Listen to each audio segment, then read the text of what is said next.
பல முறை நான் இந்த விழுப்புரத்திற்கு வந்திருந்தாலும்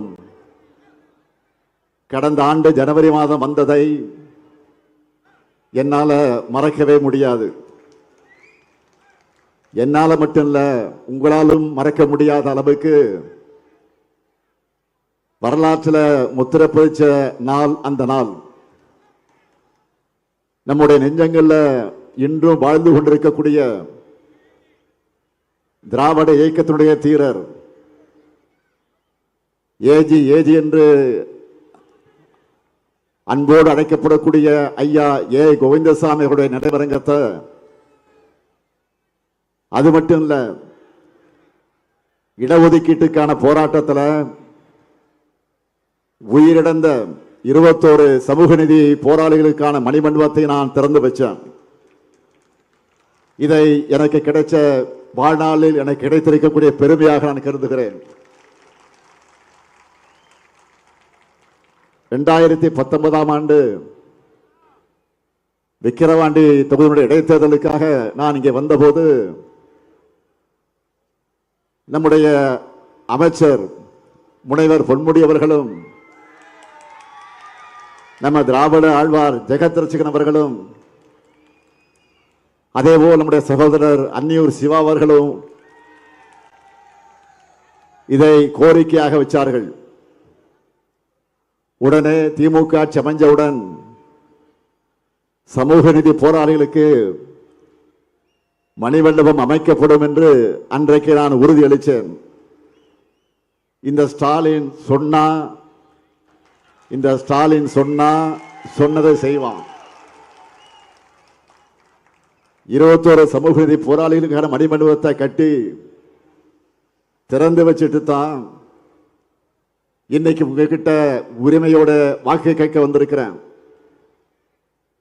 தமிழ்நாட்டில் மட்டும் இல்ல, இந்தியா முழுக்க சமூக நீதினா திமுகனா சமூக நீதி. சமூக நீதிக்காக இந்த மண்ணில் நடந்த மிக முக்கியமான 1987 போராட்டம் மறக்க முடியுமா?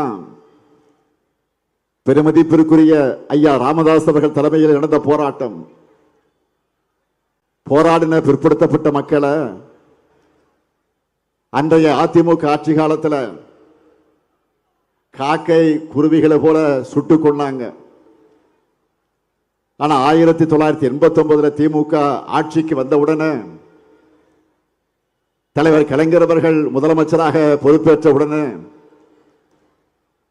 நம்முடைய ஆருயிர் அண்ணன் சேலத்து சிங்கம் வீரபாண்டியார் அவர்கள் மூலமா பெரியவர் ஐயா மருத்துவர் ஐயா அவர்கள் ஐயா ராமதாஸ் அவர்களை தன்னுடைய வீட்டுக்கு அழைச்சுக்கிட்டு வந்து விவாதிச்சு ஆட்சி பொறுப்புக்கு வந்த 43வது நாளிலேயே மிகவும் பிற்படுத்தப்பட்டோருக்கான 20 விழுக்காடு இடஒதுக்கீட்டை உருவாக்கி கொடுத்த வரலாற்று சிறப்புமிக்க முடிவை அமைச்சரவை கூட்டத்தில் எடுத்தார். இன்னைக்கு கல்வியில வேலை வாய்ப்புல மிகவும் பிற்படுத்தப்பட்ட சமூகத்து பிள்ளைகள் படிச்சு வேலைக்கு போய் முன்னேறி கொண்டிருக்கிறார்கள். கலைஞர் கொடுத்த இடஒதுக்கீடு தான் அதற்கு மிக மிக முக்கிய காரணமாக இருக்கு. பிற்படுத்தப்பட்டோருக்கு 30 விழுக்காடு, மிகவும் பிற்படுத்தப்பட்டோருக்கு 20 விழுக்காடு, ஆதி திராவிடர்களுக்கு ஏற்கனவே இருந்த 16 விழுக்காட்டை உயர்த்தி 18 விழுக்காடாகவும், பழங்குடியினருக்கு 1 விழுக்காடுன சமூக நீதி வரலாற்றில் 69 விழுக்காடு இடஒதுக்கீடு வந்துச்சு. சமூக நீதியை நிலைநிறுத்தின இயக்கம் மட்டுமல்ல, சமூக நீதி போராளிகளை போற்றுகிற இயக்கமும் திமுக தான். உயிர் தியாகம் செஞ்ச 21 பேர் குடும்பத்திற்கு 3 லட்சம் ரூபாய் கருணை தொகையும் மாதந்தோறும் பென்ஷனும் வழங்கினவர் முதலமைச்சராக இருந்த கலைஞர் அவர்கள். இன்றைக்கும் அந்த குடும்பங்கள் மாதம் 3000 ரூபாய் பெற்று வராங்க. அவங்களுக்கு சமூக நீதி போராளிகள் என்ற பட்டமும் வழங்கப்பட்டுச்சு.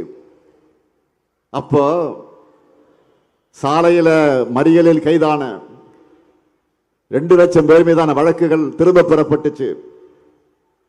அது மட்டும் இல்ல, குண்டர் தடுப்பு சட்டத்தின் கீழ் கைது செய்யப்பட்ட வன்னியர் சங்கத்தினுடைய நிர்வாகிகளான பூத்தா அருள்மொழி அவர்கள், பூத்தா இளங்கோவன் அவர்கள், வாழை செல்வன் அவர்கள், ஆரணி ராஜேந்திரன் அவர்கள், தாரா சிங் ஆகிய 5 பேர் மீதான வழக்கும் திரும்ப பெறப்பட்டுச்சு. திரு வாழப்பாடி ராமமூர்த்தி அவர்களும் வன்னிய அடிகளார் வன்னியர் கூட்டமைப்பினுடைய நிறுவன தலைவர் CN ராமமூர்த்தி ஆகியோர் முதலமைச்சர் தலைவர் கலைஞர் அவர்களை சந்தித்து மரியாதைக்குரிய SS ராமசாமி படையாச்சார் அவர்களுக்கு சென்னையில் ஒரு மைய பகுதியில் சிலை வைக்க வேண்டும் என்று கோரிக்கை வச்சப்போ, அன்றைக்கு நான் சென்னை மாநகரத்தினுடைய மேயராக இருந்தேன். தலைவர் கலைஞர் அவர்கள் அவர்களை எல்லாம் என்னிடத்தில் அனுப்பி வைத்தார்கள். சென்னையில் 3 இடங்களை குறிப்பிட்டு அவங்க என்கிட்ட கொடுத்தாங்க. இறுதியா சென்னை ஆல்டா சந்திப்பில் ராமசாமி படையாச்சாருக்கு சிலை அமைக்கப்பட்டுச்சு. முதலமைச்சர் கலைஞரும் நானும் அந்த விழாவில் கலந்து கொண்டோம். வன்னியர் பொது சொத்து வாரியம் அமைக்கணும்னு வன்னிய சமூகத்தினுடைய தலைவர்கள் அன்றைக்கு முதலமைச்சர் கலைஞர் கிட்ட கோரிக்கை வச்சாங்க. 2009ஆம் ஆண்டு அதற்கான ஆணை பிறப்பித்தது கழக அரசு தான். அதோடைய தொடர்ச்சியாகத்தான் 21 சமூக போராளிகளுக்கு மணிமண்டபத்தை கட்டி நான் திறந்து வச்சேன். இன்னைக்கு அந்த தியாகத்தால பயனடைஞ்ச சிலர் எப்படியெல்லாம் துரோகிகள்னு மாறி இருக்கிறாங்க அப்படின்னு உங்களுக்கு எல்லாம் தெரியும். மருத்துவரை ராமதாஸ் அவர்களுக்கு இன்றைக்கு பலர் நம்பிக்கை துரோகம் செஞ்சிருக்கலாம். ஆனா தலைவர் கலைஞரும் நானும் திராவிட முன்னேற்ற கழகமும் அவரை என்றைக்கும் சமூக நீதி போராளியாகத்தான் பார்க்கிறோம், மதிக்கிறோம். இன்று NDA என்ற பெயரில் அமைக்கப்பட்டிருக்கக்கூடிய கூட்டணி என்பது துரோகிகளால் தமிழ்நாட்டிற்கு புதிய துரோகங்கள் செய்ய அமைக்கப்பட்டிருக்கக்கூடிய கூட்டணி. அது இவங்களுடைய துரோக பட்டியலை நீங்க பார்த்தீங்கன்னா தெரியும். முதல் துரோகம், தமிழ்நாட்டு மாணவர்களோட உயிர்களை பலி வாங்கி இருக்கக்கூடிய நீட் தேர்வை அனுமதிச்சாங்க. அடுத்து அந்த நீட் தேர்வுக்கு எதிராக சட்டம் ஏற்றப்பட்டது. சட்டம் ஏற்ற வேண்டும் என்று ஒரு நாடகத்தை ஆடி அந்த சட்ட மசோதாவை ஓனராக இருக்கக்கூடிய பாஜக அரசு திருப்பி அனுப்பிச்சத அந்த சட்டமன்றத்தில் சொல்லாமலேயே ஓராண்டு காலம் மறைச்சாங்க. மாணவர்களுக்கு துரோகம் பண்ணாங்க. அடுத்து மின் கட்டண உயர்வுக்கு காரணமாக இருக்கக்கூடிய உதய் மின் திட்டத்தில் கையெழுத்து போட்டும், அதே போல 3 வேளாண் சட்டங்களை ஆதரிச்சும் போராடிய விவசாயிகளை கொச்சைப்படுத்தி விவசாயிகளுக்கு துரோகம் பண்ணாங்க. பண மதிப்பிழப்பு நடவடிக்கையால எப்படி உங்க சுருக்கு பையில் இருக்கக்கூடிய பணத்தை பறிச்சாங்களோ, அதே போல 100 நாள் வேலை திட்டத்தை நாசப்படுத்தி உங்களோட தினசரி வாழ்வாதாரத்திற்கு துரோகம் பண்ணாங்க. அடுத்து இன்னைக்கு நாமெல்லாம் கீழடி தமிழர் தாய்மொழின்னு பெருமையா சொல்றோம். அந்த கீழடி ஆழ்வுகள் எல்லாம் குழி தோண்டி புதைக்க பார்த்து தமிழ்நாட்டுக்கு துரோகம் பண்ணாங்க. குடியுரிமை திருத்த சட்டம், வக் திருத்த சட்டம் கொண்டு வந்து இஸ்லாமிய மக்களுக்கு துரோகம் பண்ணாங்க. இப்போ FCRA சட்டம் கொண்டு வந்து சொத்துக்களை அபகரித்து கிறிஸ்துவ சமுதாய மக்களுக்கு துரோகம் செய்ய துடிக்கிறாங்க. இந்திக்கும் சமஸ்கிருதத்துக்கு மட்டுமே அதிக நிதி ஒதுக்கி அன்னை தமிழுக்கு துரோகம் பண்றாங்க. மும்மொழி கொள்கையை திணிச்சும் அதை ஆதரிச்சும் 50 ஆண்டுகளா தமிழ்நாட்டை பாதுகாக்கிற இருமொழி கொள்கைக்கு துரோகம் பண்றாங்க. மெட்ரோ ரயில் திட்டம், கல்வி நிதி உள்ளிட்டவற்றை தடுத்து தமிழ்நாட்டோட வளர்ச்சிக்கு துரோகம் பண்றாங்க. இதுதான் என்டிஏ கூட்டணி. துரோகங்களால் தமிழ்நாட்டுடைய வளர்ச்சியை கெடுக்க நினைக்கக்கூடிய என்டிஏ, என்டிஏனா ஈஸியா புரிய சொல்றவங்களுக்கு நோ டெவலப்மெண்ட் அலைன்ஸ், என் நோ, டி டெவலப்மெண்ட், ஏ அலைன்ஸ், என்டிஏ. அதான் என்டிஏ. இப்போ இவ்வளவு துரோகனை செஞ்சுட்டு கூச்சமே இல்லாம மக்கள்கிட்ட வந்து வாக்கு கேட்க வராங்க. இவங்களோட சதி திட்டத்தை முறியடிச்சு தமிழ்நாட்டை முன்னேற்ற பாதையில் அழைச்சுக்கிட்டு போக வேண்டும் என்றுதான் நம்ம சூப்பர் ஸ்டாரை களத்தில் இறக்கி இருக்கிறோம். 2026 தேர்தலோட சூப்பர் ஸ்டார் யாரு? யாரு? தேர்தல் அறிக்கை சூப்பர் ஸ்டார் யாரு? சூப்பர் ஸ்டார் யாருன்னு கேட்டா சின்ன குழந்தைகள் தேர்தல் அறிக்கை சொல்லும். அதான் நான் பிரச்சாரத்திற்கு கிளம்புறதுக்கு முன்னையே நம்ம சூப்பர் ஸ்டார் நமக்காக பிரச்சாரத்தை ஸ்டார்ட் பண்ணிட்டாரு. நல்லா கவனிங்க. வாக்கு எண்ணப்படக்கூடிய மே 4, அந்த நாள் என்ன நாள்னா கல்யாண நாள்னு சொல்றாங்க. கல்யாண நாள் அன்னைக்கு மே 4. நான் தேர்தல் அறிக்கை வெளியிட்ட நாள் தான் நம் வெற்றிக்கு நிச்சயதார்த்த நாள். அப்படிப்பட்ட அறிவிப்புகள் இந்த தேர்தல் அறிக்கைகள் நிறைய இருக்கு. அதில் இருக்கக்கூடிய டாப் அறிவிப்பை மட்டும் இப்ப சொல்றேன். என்னது? இல்லத்தரசி திட்டம் தெரியுமா?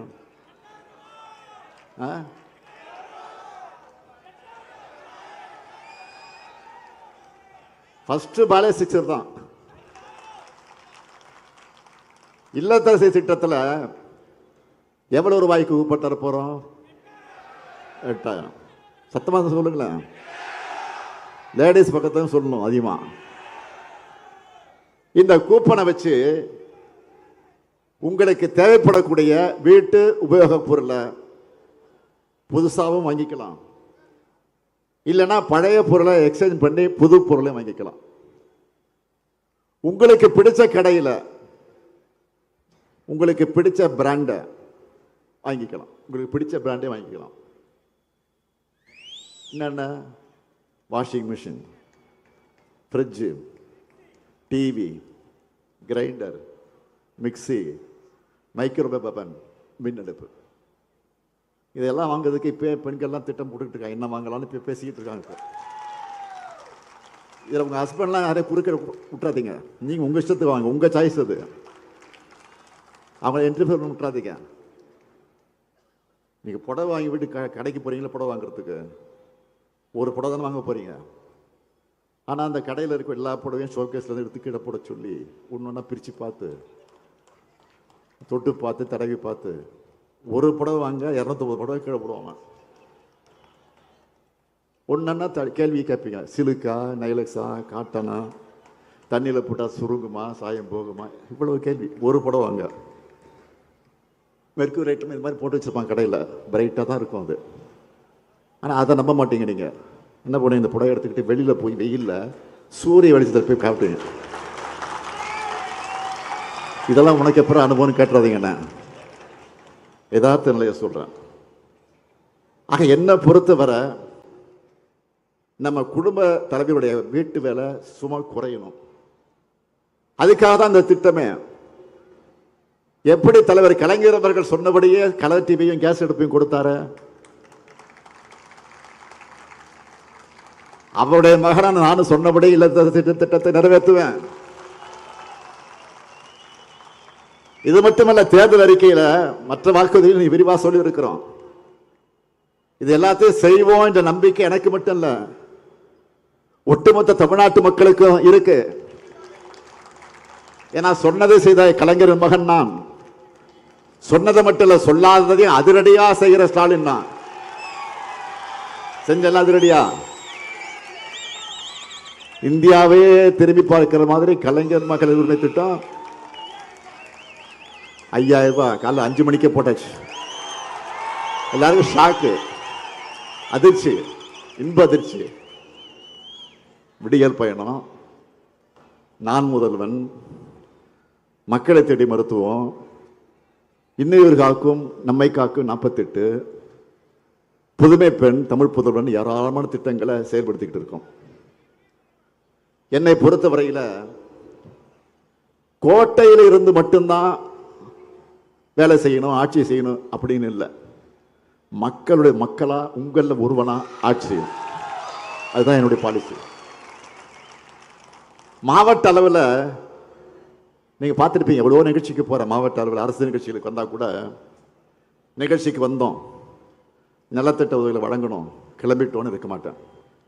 மாவட்ட கலெக்டர் உள்ளிட்ட அதிகாரிகள் கூட ஒரு ரிவ்யூ மீட்டிங் போடுவேன். அங்கே அந்த மாவட்டத்தில் இருக்கிற இடங்களுக்கு சர்ப்ரைஸாக ஆய்வுக்கு போவேன். அவங்களுக்கே தெரியாது, திடீர்னு போவேன். கூட இருக்கிற நம்ம எங்கள் எம்எல்ஏக்கே தெரியாது, எங்கள் அமைச்சர்களுக்கே புரியாது.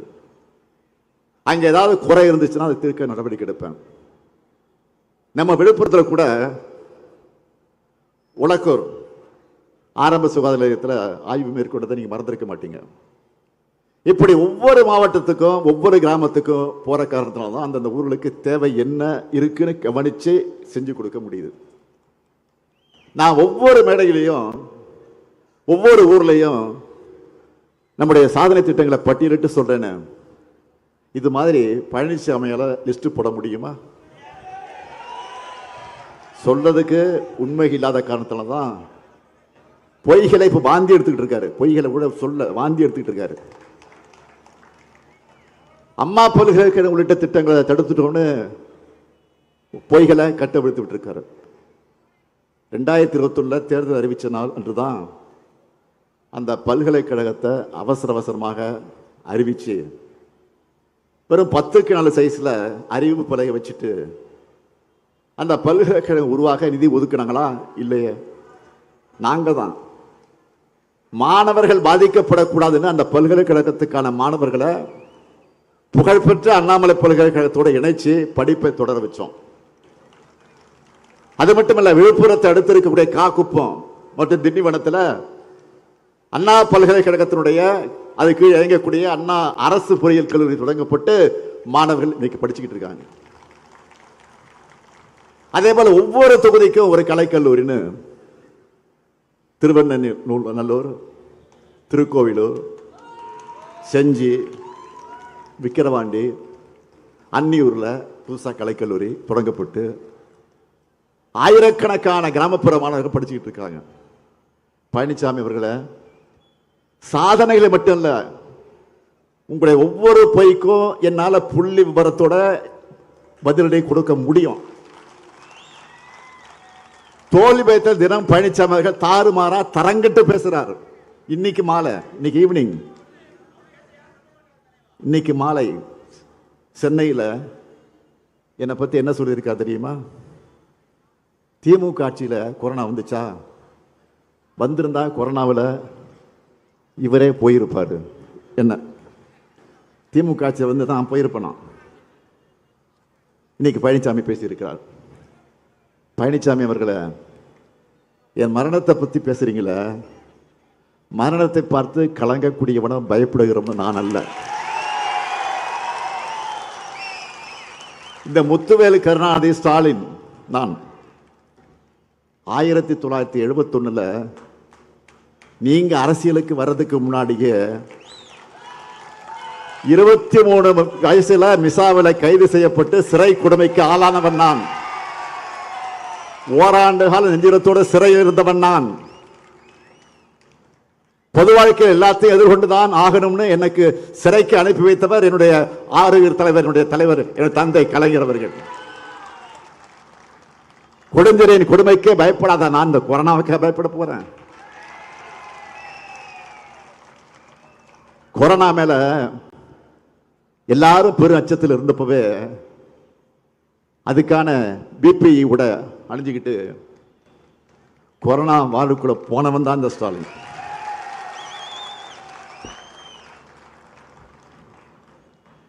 இதுவரை யாருக்கும் சொல்லாத இப்ப சொல்றேன். இப்படி நான் கொரோனா வார்டுக்குள்ள போக போறேன்னு யாருக்கிட்டே முன்னாடி சொல்லலை. கலெக்டர் இருக்காரு, அமைச்சர்கள் இருக்காங்க, எம்எல்ஏக்கள் இருக்காங்க, பிஏ இருக்காரு, எல்லாம் இருக்காங்க. நான் யார்கிட்டையும் சொல்லலை. இப்படி சொல்லாமல் போன காரணத்தில் என் மனைவி துர்காவதி இருக்காங்க பாருங்க, வருத்தப்பட்டு என்கிட்ட கோச்சிக்கிட்டு ஒரு வாரம் பேசவே இல்லை. சத்தியம். மக்களை காக்க எந்த அளவுக்கு துணிச்சலாக செல்லக்கூடியவன். அதுக்கெல்லாம் பயந்து நான் அரசியல் தலைவராக இல்லை. பழனிசாமியோட கீழ்த்தரமான பேச்சை கேட்ட பிறகு என்னுடைய வருத்தமெல்லாம் என்ன தெரியுமா? தந்தை பெரியார், பேரறிஞர் அண்ணா, பெருந்தலைவர் காமராஜர், மக்கள் தலைவர் எம்ஜிஆர், இனமான பேராசிரியர், எத்தனையோ பண்பாடு மிக்க பெருந்தலைவர்களோடு நேரில் பழகக்கூடிய நீண்ட அரசியல் அனுபவம் கொண்ட நான் இன்னைக்கு இவருக்கெல்லாம் பதில் சொல்ல வேண்டிய நிலை இருக்கேன்னு நினைச்சு உண்மையிலே வருத்தப்படுறேன். அதிமுக பொதுச் செயலாளர் பிறகு பழனிசாமி ஜெயிச்சதே இல்லை. அவர் பொதுச் செயலாளர் பிறகு எங்கேயாவது ஜெயிச்சிருக்காரா? திமுக தலைவரான பிறகு உங்களோட ஆதரவால நான் தோத்ததே இல்லை. பாஜக தமிழ்நாட்டுக்குள்ள கொண்டு வர நினைக்கிற அடிமை பழனிசாமிக்கு தமிழ்நாட்டு மக்கள் கடுமையான தண்டனை இந்த தேர்தலில் கொடுக்கணும். உண்மையில் நடக்கிற தேர்தல் என்பது டெல்லிக்கும் தமிழ்நாட்டுக்கும் நடக்கிற தேர்தல். தமிழ்நாட்டுக்கு துரோகம் செய்யும் 10 தோல்வி பழனிசாமிக்கு 11வது தோல்வியை கொடுத்து விரட்டணும். டபுள் இன்ஜின் டப்பா இன்ஜின் சொல்லிக்கிட்டு டெல்லியோட ரிமோட் கண்ட்ரோலுக்கு ஆடுகிற அடிமைகள் தமிழ்நாட்டை ஆளக்கூடாது. தமிழ்நாட்டை நாசப்படுத்த நினைக்கிற ஆணவ பாஜகவும் அடிமை அதிமுகவும் வேரோடும் வேரடி மண்ணோடும் வீழ்த்தப்படணும். அதற்கு திராவிட முன்னேற்ற கழகம் தான் மீண்டும் ஆட்சி அமைக்கணும். கலைஞரின் மகனா கேட்கிறேன், திராவிட மாடல் 2.0 ஆட்சி அமைய விழுப்புரம் சட்டமன்ற தொகுதியில் நமது வெல்லும் வேட்பாளர் டாக்டர் லட்சுமணன் அவர்களுக்கும், திருக்கோயில் தொகுதியில் சட்டமன்ற தொகுதியில் நமது வெல்லும் வேட்பாளர் டாக்டர் பொன் கௌதம ஸ்ரீகாமணி அவர்களுக்கும், செஞ்சி சட்டமன்ற தொகுதியில் நமது வெல்லும் வேட்பாளர் செஞ்சி மஸ்தான் அவர்களுக்கும், விக்கிரவாண்டி சட்டமன்ற தொகுதியில் நமது வெல்லும் வேட்பாளர் அன்னி சிவா அவர்களுக்கும், வானூர் சட்டமன்ற தொகுதியில் நமது வெல்லும் வேட்பாளர் கௌதம் திராவிடமணி அவர்களுக்கு உதயசூரியன் சின்னத்தில் வாக்களித்து இவங்க எல்லாம் பெரும்பாலான வாக்கு வித்தியாசத்தில் வெற்றி பெற வைக்கணும். அதே போல மயிலம் சட்டமன்ற தொகுதியில் நமது தோழமை கட்சியான தேமுதிகவினுடைய வெள்ளி வேட்பாளர் நினைவில் வாழக்கூடிய கேப்டன் அவர்களுடைய அன்பை பெற்ற எல் வெங்கடேசன் அவர்களுக்கு முரசு சின்னத்தில் நீங்கள் ஆதரித்து பெருவாரியான வாக்கு வித்தியாசத்தில் வெற்றி பெற வைக்கணும். திண்டிவனம் சட்டமன்ற தொகுதியில் நமது தோழமை இயக்கமாக விடுதலை சிறுத்தை கட்சியை சார்ந்த எழுச்சி தமிழர் கலைஞரின் மேஜர் ஜெனரல் என்று திருமாவளவனுடைய அன்பை பெற்ற வெள்ளி வேட்பாளர் வன்னியரசு அவர்களுக்கு பானை சின்னத்தில் நீங்கள் பொன்னான வாக்கு அளிக்க வேண்டும். தமிழ்நாட்டு மக்களுடைய ஒட்டுமொத்த விருப்பமா அமையவிருக்கக்கூடிய திராவிட மாடல் 2.0 ஆட்சியில சாதனையால் சிறக்கக்கூடிய தமிழ்நாடு, தலைநிமிர்ந்த தமிழ்நாடு உருவாகும். அதுக்கு உங்களுடைய இந்த ஸ்டாலின் கேரண்டி தமிழ்நாடு மேலும் வளர்ந்திட, திராவிட மாடல் ஆட்சி திறந்திட மதச்சார்பற்ற முற்போக்கு கூட்டணி வேட்பாளரை ஆதரிங்க கேட்டு வெல்வோம் ஒன்றாக, வெல்வோம் ஒன்றாக, வெல்வோம் ஒன்றாக. நன்றி, வணக்கம்.